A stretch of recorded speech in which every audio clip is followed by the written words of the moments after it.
It was the year of the singing skull, oh so long ago now, when I first ventured into the far north of Faerun. Old bones is what I call those mountains. The bones of giants, titans, and the great carved monuments left by countless generations of orcs.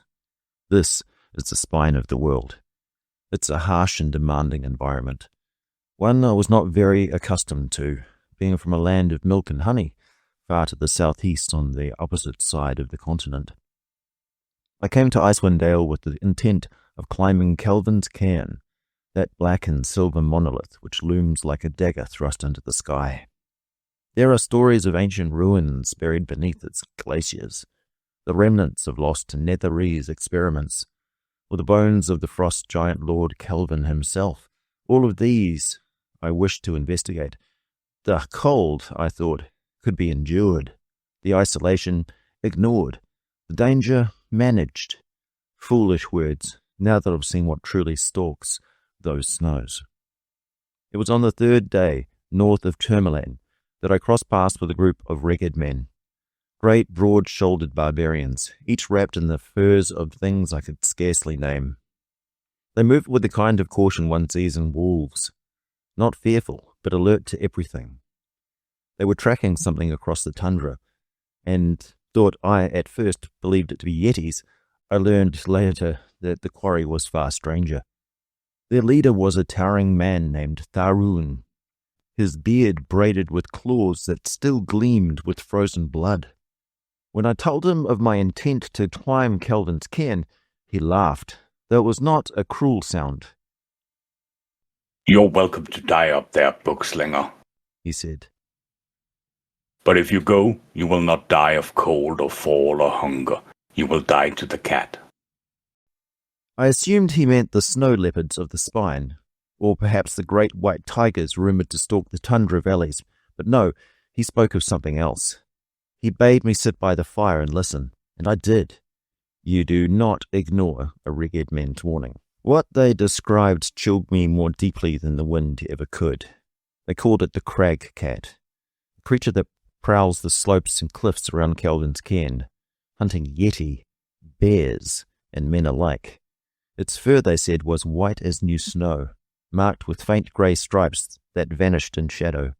Its eyes shone blue in the dark, and it made no sound when it moved, but its silence was not its strangest trait. The barbarians told me the crag cat feeds on magic. Spells slide from a tide as rain runs from oiled leather, and charms or wards simply fizzle to nothing in its presence. More than that, some say it can turn a spell back upon its caster, a cruel reflection that often ends with a mage frozen or burned by their own art. I was skeptical, of course. Folklore often grows fangs in the telling, especially in lands where long nights leave much room for fear. But Tharun's tone held no exaggeration. He showed me the scars on his shoulder where a hunting companion's lightning bolt had rebounded off the beast's hide. The man who cast it had been killed instantly, struck dead by his own spell.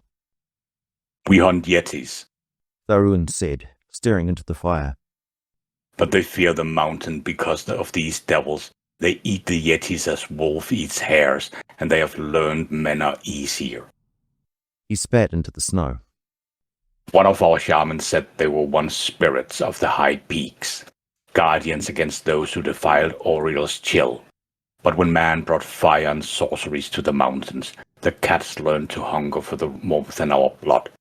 Now they stalk any mage fool enough to wander north." The men around the fire nodded, each one grim-faced. One told of finding a wizard's body half buried in the snow, untouched by frost, drained of life, eyes wide and staring at the sky. Another claimed the beast could see the glow of magic, even when it lay dormant in wands or scrolls, as though scenting the heat of it through the drifts. I laughed at them, though not unkindly, and said I would take my chances. Tharun did not laugh back. "You think your cleverness will save you?" he said. "Your spells, your words. The Khan eats clever men, the cat hunts the rest." That night I could not sleep. Even within their camp, surrounded by a dozen men and the comfort of a strong fire, I felt something watching from the darkness beyond the ring of light. Twice, I thought I saw some movement at the far ridge. A shape low to the ground, slipping like smoke across the snow. No sound, no scent, only a faint shimmer when the aurora rippled overhead. By morning, we found tracks circling the camp, massive paw prints, each one broader than a man's outstretched hand, and I set in patterns too deliberate for any ordinary beast. Whatever it was, it had come close enough to study us. The Regu men took this as a sign to move on. They did not speak of the cat again, nor look back at the cairn. I took the hint. I turned south within that day, telling myself that prudence is the better part of knowledge. And yet, as we marched back towards Bryn Shander, I kept feeling that same weight on the back of my neck. The unmistakable sense of being regarded by something cold and patient. Since returning, I've tried to find mention of these crag cats in the libraries of the 10 towns, but there's precious little. A handful of hunters' accounts, a few poorly copied bestiary titles, entries that dismiss them as exaggerated snow leopards. Only one text, written by a dwarven scholar of Clan Battlehammer, describes them as arcane predators, creatures drawn to the essence of magic itself. I would be inclined to dismiss such things were it not for what I saw myself. 3 nights after leaving Tharuan's camp, while crossing the tundra under full moon, I glimpsed one, far off, atop a ridge of ice. It watched me. Its eyes glimmered like twin stars, and when I raised my hand to cast a simple light cantrip for a clearer look, the spell simply died. No spark, no sound. Gone. When I looked up, the cat was gone too. I faced liches, ghosts, and worse things in my travels, but nothing's ever unstrung me like that did. It was not fear of death, it was the knowledge that I was prey. That was my greatest weapon, my magic, meant nothing at all. So I leave this note for those who come after. If you travel north of Bryn Shander, if you feel the wind die, and see no prints where snow should show them, turn back. If your spells falter, if your familiar hides, if the night feels too still, turn back. For some things in the Dale cannot be studied, they can only be survived. And if you must seek Kelvin's ken, do so armed with steel and silence, not words and wonder. That said, closing the leather cover of one of my older journals, settle back, grab yourself a tasty beverage. It's time to get deeply nerdy. Kelvin's cairn is 1,000 feet high. No way was I going up there. It was the dwarven ruins at the base I was interested in. Local tales in Bryn Shander talk of adventurers coming out of there with massive gems and treasure that they can carry, more treasure than they can carry, if they ever come out of there at all. Otherwise, in the words of Volo, Icewind Dale is a wild, barren, barbarian-infested region visited by white dragons, crag cats, and occasionally even glacier remoras. There is no sane reason for civilized folk to go there. Adult crag cats are imposing creatures, typically standing about 3 to 3.5 feet tall at the shoulders and measuring approximately 8 feet in length from nose to tail. Their build is sleek and agile, allowing for rapid movement and powerful pounces crucial for their ambush hunting style. This slender yet muscular frame enables them to navigate rugged terrain with ease, from precarious cliff edges to deep snowdrifts, although, like most alpine-adapted felines, they tend to avoid deep snow where possible, and despite the folktales, I assure you they can't just walk on top of deep snow like Legolas. It just seems like it's magic. Actually, it's their fur. For most of the year, their coats are a dappled grey, providing excellent camouflage among rocky ledges, scree, and mountainous landscapes. However, with the onset of winter, their fur becomes pristine white. This seasonal shift allows them to become virtually invisible against the backdrop of snow. Felines in alpine, rocky, and tundra environments possess exceptionally dense, multi-layered fur and large fur-covered paws that act as natural snowshoes, critical for surviving sub-zero temperatures and navigating snow-covered terrain. The fur of the crag cat is considered the finest of all, exceptionally long, thick, and dense with a woolly undercoat, providing critical insulation against temperatures that can plummet well below freezing, sometimes reaching 50 below zero. That's both scales, by the way. By comparison, the Siberian tiger has a coat averaging 6 centimeters or 3 and a bit inches deep, while a crag cat has a coat over 14 centimeters or 5.5 inches deep. Barbarians of the north particularly admire this fur and will most likely have opinions about folks wearing it who didn't actually earn it, just paid for it. You see, they call the crag cat hunters of men, and they have a lot of respect for its sacred spirit. The crag cat is a master of ambush and stalking prey. They have a natural climb speed which reflects their ability to just scale up rock and ice with exceptional grace and ease. They, like the snow leopard, have distinctly long and thick tails that not only greatly aid their balance, but is a strong survival factor when the temperature is brutally low.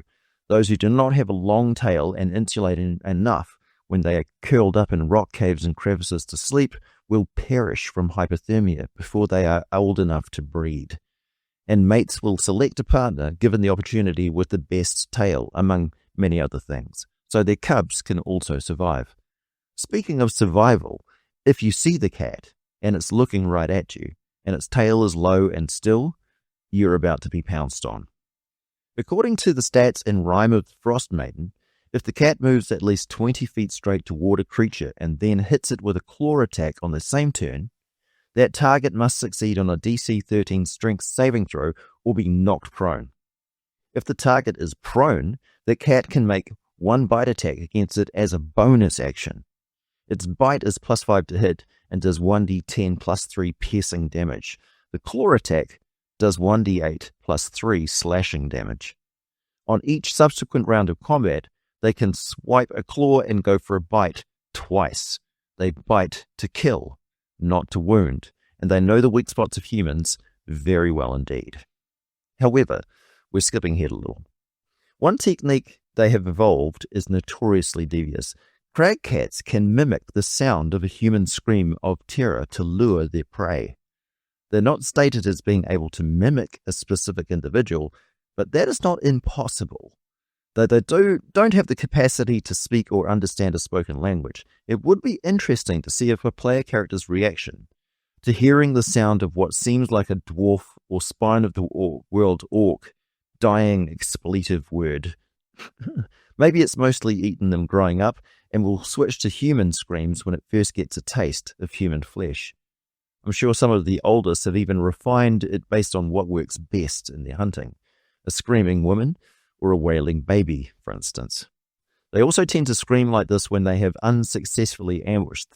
Their prey gets away, so it's more likely that they've taken advantage of their natural vocal calls sounding similar to a humanoid's anyway. They are smart predators who operate on instinct and keen senses, honed on the knife edge of survival for countless generations. Look at that wisdom score. They have dark vision. However, the 60-foot limit listed is inaccurate. They can see well under the spooky light of the aurora in the night sky. Keep remembering their environment. They hunt mostly during the dawn or evening, however, at the same time the sun still shines, as even for the crag cat, moving at any kind of speed in the dark in high alpine environments tends to end poorly. The exception to this is when they are targeting sleeping, injured, or feeble prey, and the crag cat can pounce on them from above. I'll quote directly from Volo's Guide to the North, pages 236 and 237. Crag cats can't be detected or traced by magic. Many folk say they can feel when one is near or watching. Crag cats have a natural spell-turning ability that works like a ring of spell-turning for most spells, but always turns all enchantment spells and charm spells 100% of the time, causing the caster to be feeble-minded for the spell duration or until the usual methods for recovering from a feeble mind are applied. If the source of the spell is an item, it is rendered useless for 1 day per level of the spell used, but thereafter functions normally again. This ability is automatic, working whether the crag cat is alive. It need not even be conscious. This defense affects all magic directed at the Crag Cat in a given round. The Hunter of Men is intelligent. It knows its territory well and usually stalks its prey. It prefers to trap prey, avoiding counterattacks or ambushes. It often attacks when its prey is asleep, exhausted, or otherwise weakened. A favorite attack is the form of a pounce from above. This is usually the only time the Crag Cat can use its rare claws in combat. Crag Cats can leap 60 feet horizontally, but can descend twice that distance in a leap before any falling damage is applied. Consider 120 feet to be the start of the fall for determining falling damage. Though these cats are usually solitary hunters, they avoid fighting each other and may be found in family groups of 2 parents and 1d4 cubs in spring, or in hungry packs of 1d4 plus 2 adults in severe winter weather. Cubs are half-strength and have no pounce or rare claw attacks. According to canonical sources, adult crag cats possess natural defenses against magic attack that are unusually potent for a creature of their size. In Storm King's Thunder, on page 241, it confirms that crag cats have spell resistance and the ability to reflect certain spells back at their caster, functioning mechanically like a ring of spell turning. This resistance applies automatically to magic directed at the Crag Cat, affecting enchantment and charm spells with total efficacy, while other sorts of lower-level spells may be partially resisted depending on the creature's innate magical resilience, or resistance. No, resilience. Vola's Guide to the North, pages 236 to 237, provides older foundational lore, noting that the spell defenses are also consistent, that they operate even if the Crag Cat is unconscious, and that magical items used against it may be rendered inert temporarily. Remember that. 1 day per level of the spell employed. There's no single authoritative 3rd edition spell resistance value or spell reflection mechanic universally assigned to the Crag Cat. A precise reference would require checking individual bestiaries or adventure modules that might include it in 3.5 text, although none of this is definitive of the system. If anybody can find it in a Dragon magazine, be my guest and correct me. Beyond these tangible magical adaptations, crag cats occupy a distinct niche in the folklore and practical economy of mountain regions.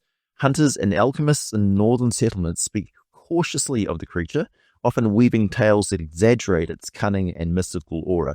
Some stories recount crag cats appearing at sites of magical upheaval, their presence signaling a rift in the weave, though these accounts, while frequent in oral tradition, are unverified by any canonical source. In contrast, documented alchemical interest in crag cats is precise.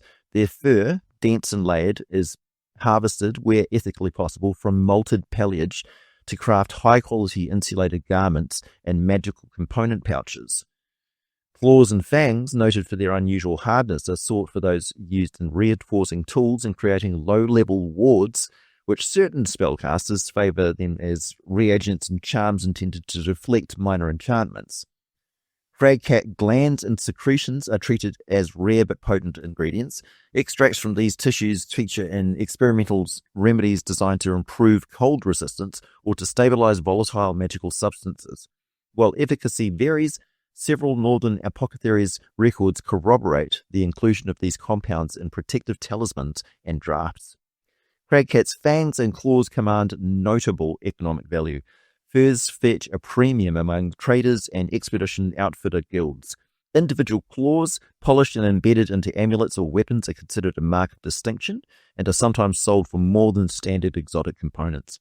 Fangs, often preserved intact, are catalogued by collectors of rare magical reagents, and certain spellcraft traditions regard them very highly. Abjuration schools, in particular, find the spell-warding properties very potent, but difficult to process without the assistance of druidcraft. I can't give you an exact gold piece value on these things. Check Aurora's Whole Realms catalogue or other reputable mercantile sources. While the crag cat is a majestic creature, don't forget it's a monstrosity, a creature with no link to magic, not fully understood, and considered a mage killer, particularly by the Abjuration School.